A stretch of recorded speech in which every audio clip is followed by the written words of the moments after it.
Visualize yourself scaling a mountain where the temperature plummets to 5 degrees C. Oxygen is scarce, making breathing a struggle, and the sun's glare is blinding. You've willingly spent a fortune for this experience, investing years saving for top-notch gear and securing one of the best guides available. Yet, as you stand on the brink of conquering Everest, a startling sight catches your eye: a lone green boot protruding from the snow. This eerie marker signifies you're at an altitude of 8,048 meters, with only 350 meters left to the summit. These boots belong to an unfortunate soul who perished attempting what you're now doing. In recent years, over 300 climbers have lost their lives on Everest. 2023 marked a grim record, with 17 deaths in just the first half of the year. Approximately 200 bodies still lie scattered across the mountain slopes. An unwritten rule in the mountains states that no one is to be rescued, a harsh reality that climbers face. If you explore various websites offering expeditions to Everest's summit, you'll be astounded by the prices, ranging from $10,000 to $84,000. The necessary equipment isn't cheap either. You'll need specialized suits, trackers, goggles, and an oxygen tank, especially crucial above 7,000 meters, where breathing becomes a challenge. So, conquering Everest is a luxury. But even with all the money spent, there's no guarantee of a safe return or even the return of your remains. The owner of the infamous green boots remains unidentified, but his body has become a notorious landmark on Everest's northern route. Some speculate he could be Sang Paljor, a member of an Indian team wearing boots made by the renowned Clack Company, which specializes in climbing footwear. Others believe he might be DJ Morup, who also vanished on Everest. In short, if you perish on your ascent, you'll likely be left unrescued and unidentified, a fate devoid of dignity. The controversial issue of high-altitude rescues is exemplified by the story of David Sharp.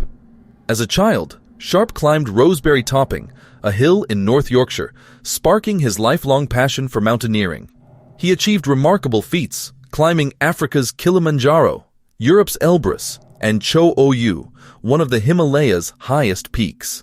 In 2003, Sharp embarked on his first Everest expedition. Despite not reaching the summit, he demonstrated extraordinary endurance. He suffered severe frostbite during the climb, losing several fingers, but still assisted an exhausted Spanish climber by sharing extra oxygen. In a subsequent attempt, weakened and without an oxygen tank, Sharp couldn't complete the final 350 meters to the summit. Climbers often seek to set records, and an oxygen-free ascent of the world's highest peak is among the most perilous challenges, relying solely on one's endurance. Sharp embarked on his third Everest journey in 2006, assuring his worried mother that climbing Everest wasn't as perilous as rumored. After all, there are always other climbers nearby. On May 13th, he set out from base camp. Despite advice to take oxygen tanks, he declined. Over the next day, various groups reported seeing a fatigued Sharp at different points along the route. On May 14th, he was found in a limestone cave near the site of the green boots in a deteriorating state. Sharp sat with his arms wrapped around his knees, seemingly unwell, but nobody stayed to assist him. His earlier reassurances to his mother proved tragically unfounded.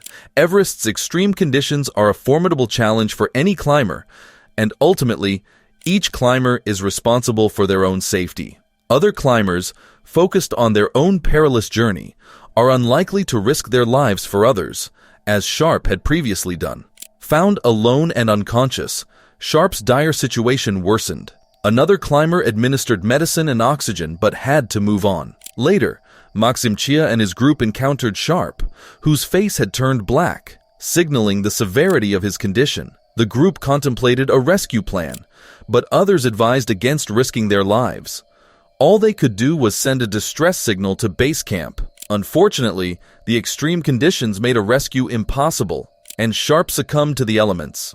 His death ignited media controversies, raising ethical questions about the responsibilities of climbers to aid others in distress. Over 40 people witnessed Sharp's plight, yet none intervened, highlighting a grim reality of mountaineering. In the mountains, it's every climber for themselves. Sir Edmund Hillary, a veteran climber, expressed shock at this attitude. noting that such callousness is unique to Everest. Modern commercial expeditions often prioritize reaching the summit over the well-being of individual climbers. Even Sharp's mother, Linda, acknowledged the harsh reality of mountaineering, emphasizing the importance of self-preservation over attempting risky rescues. The story of Frances Yarbo Distano and her husband Serge Aran illustrates the dangers of climbing with a loved one. Frances lived in the vibrant ski town of Telluride, Colorado, a hub for adventurous climbers worldwide.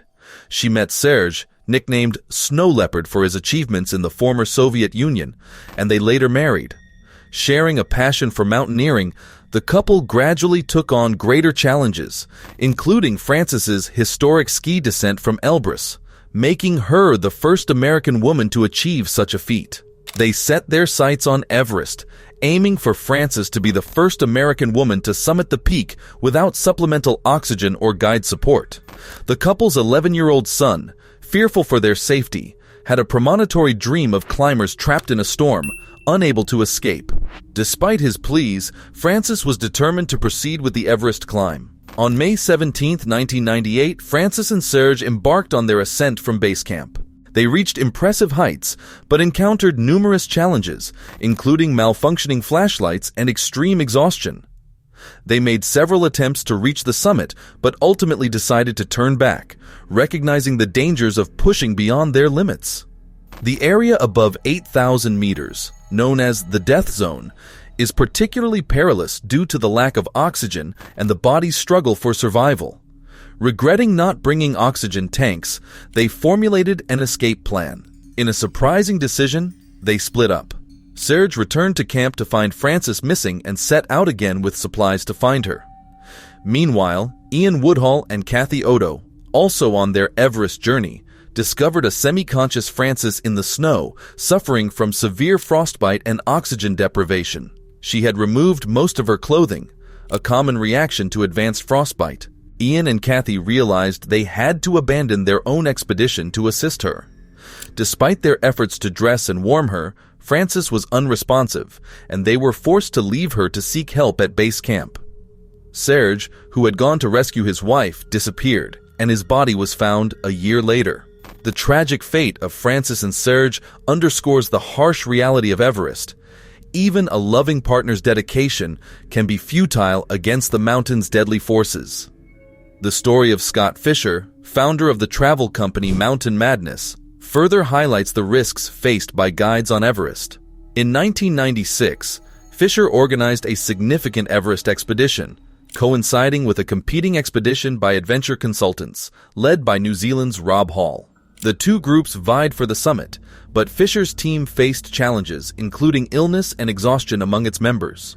Despite these setbacks, Fisher demonstrated his commitment as a guide, assisting climbers in need.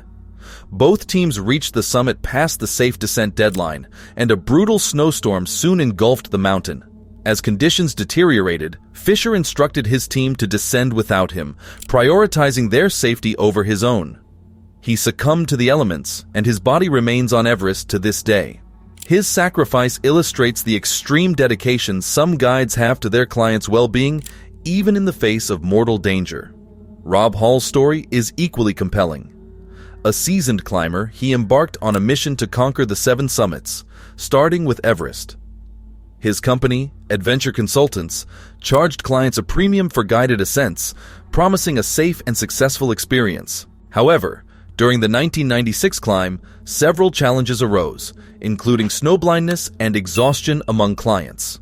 Hall made the difficult decision to leave one climber, Beck Weathers, behind for safety reasons. Another client, Doug Hansen, showed signs of severe fatigue, yet Hall pressed on, driven by competition and ambition.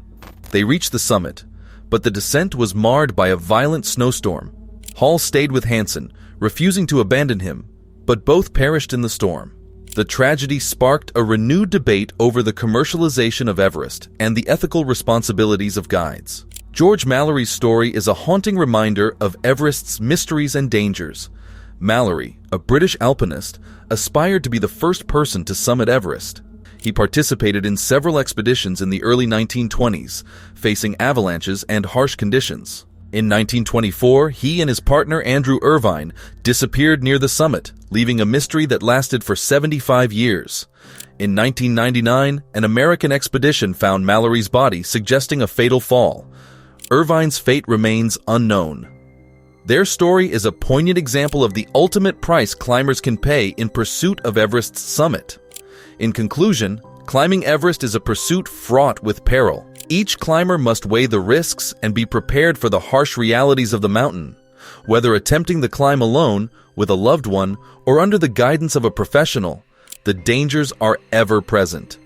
The stories of climbers like David Sharp, Francis Yarbo Distano, Scott Fisher, and Rob Hall are testaments to the mountain's unforgiving nature and the extraordinary challenges faced by those who dare to ascend it. Remember to subscribe for more incredible stories of human endurance and the limits of adventure.